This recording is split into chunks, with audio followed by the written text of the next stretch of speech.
یہ کہانی سعودی عرب کی ہے، ایک ایسی ماں کی جس نے اپنی پوری زندگی اپنے بیٹوں کی خوشیوں کے لیے قربان کر دی۔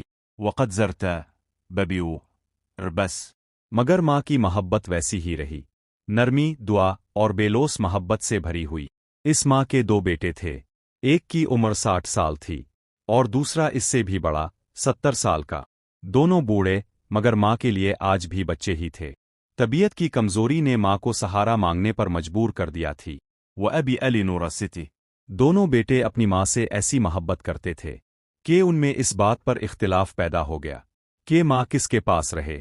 ہر کوئی چاہتا تھا کہ ماں میرے گھر رہے، مرست میں خدمت کروں، میں اس کی آخری سانسوں تک اس کا سہارا بنوں، اور یہی اختلاف تیزی سے بڑھتا گیا۔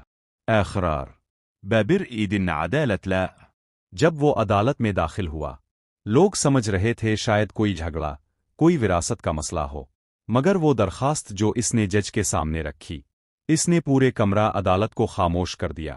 جج نے پوچھا، کیا مسئلہ ہے؟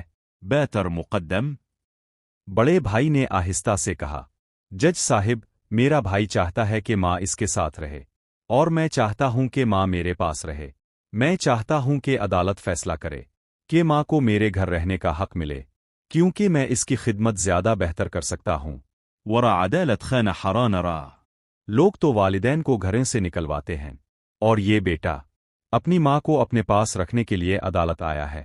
یہاں کہانی کا اصل رنگ شروع ہوتا ہے، کیونکہ ماں کو عدالت میں بلایا گیا، اور اس کے آنسو، اس کی آواز، اس کی لرزتی سانسیں، سب دل کو ہلا دینے والی تھیں۔ جب بوڑھی ماں عدالت میں لائی گئی تو اس نے اپنے سامنے دونوں بیٹوں کو کھڑے دیکھا، روتے ہوئے، ماں کے لیے تڑپتے ہوئے، اور یہی منظر وہ دیکھتے ہوئے کانپ گئی۔ جج نے پوچھا، أما جی، اب کس کے پاس رہنا چاہتی ہیں؟ ماں نے اپنے کانپتے ہاتھ اٹھائے اور آنکھوں سے بہتے آنسو پونچھتے ہوئے بس ایک جملہ کہا، صاحب مرا الدون برابر، میرا دل دونوں میں بانٹا نہیں جا سکتا۔ اس لمحے عدالت میں خاموشی چھا گئی۔ جبرو لوب حرانت، پھر جج نے فیصلہ سنایا، ماں کو اختیار ہے کہ وہ جہاں چاہے رہے، اور دونوں بیٹے اس کی خدمت کریں گے۔ یہ عدالت کا نہیں، دلوں کا فیصلہ ہے۔